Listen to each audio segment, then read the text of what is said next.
Imagine waking out of war, into the soil that your grandfather farmed by hand, only to see 35 brand new homes grinning up at you like bandits at high noon. The HOA figured me to be just another fatigued warrior that wouldn't get up on my own behalf. But they had no means of understanding that the very hands that built water lines out of Afghanistan were fixing to unleash one darn deluge they'd never ever forget. My name's Jake Morrison, Army Corps of Engineers, third generation owner of 47 acres of Texas soil my grandfather Pops bought back in the 50s. Pops was no rich man. He was a builder, a believer in land, water, and neighbors. In 1978, he built a small earth dam on our property, simple, sturdy, and blessed by the Army Corps itself. For 45 years, that dam gave life to farms, gardens, and families downstream. But when I came home from my second tour in Afghanistan in 2023, that lifeline was under attack. The Willowbrook Estates HOA had moved in. Glossy houses,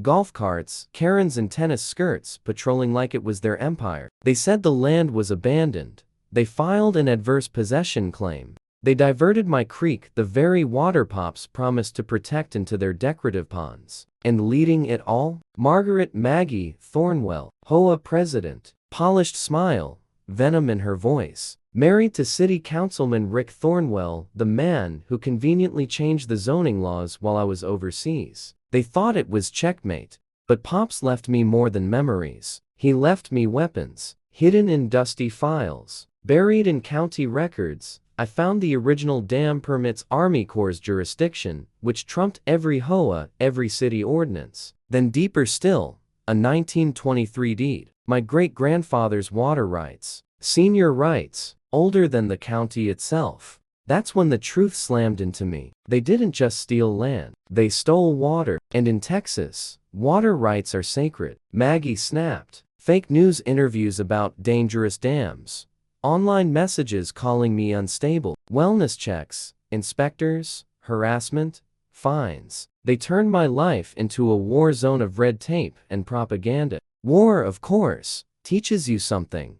Pressure reveals weakness. And while Maggie was out striking poses with worried moms and hashtags like Protect Orchids, I was rallying my own coalition. Environmental lawyers, neighbors, farmers, even the EPA. The more of her kingdom of lies that fell apart, piece by piece. That was where fate became poetic. The heavy rains of September were moving in. The dam of Pops was at capacity 3.1 million gallons. The perfect amount required to replenish the natural flow of Willow Creek. And Pops had constructed it with one intent: controlled flooding. This was no longer revenge. It was duty. The covenant at my dam records wasn't only that I could release water, it was that I had to maintain agricultural rights downstream. The strategy was surgical. Gradual release at AM, slow ramp up by 10. Federal authorities coming that very week. Testimony from local farmers. Every math run, every witness lined up.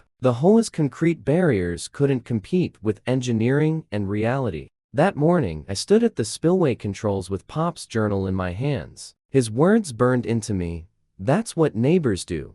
The gates open. Water surged forward, not wild, not reckless, but righteous. The creek reclaimed its bed. Gardens downstream drank again. Farms came alive. And Willowbrook Estates? Their McMansions overnight had waterfront views they hadn't purchased. Flooding violations, insurance fraud, Clean Water Act violations, all of Maggie's hidden crimes were, at that moment, live and televised for federal investigators. Maggie's HOA empire fell apart within weeks. Rick was hit with federal charges of fraud.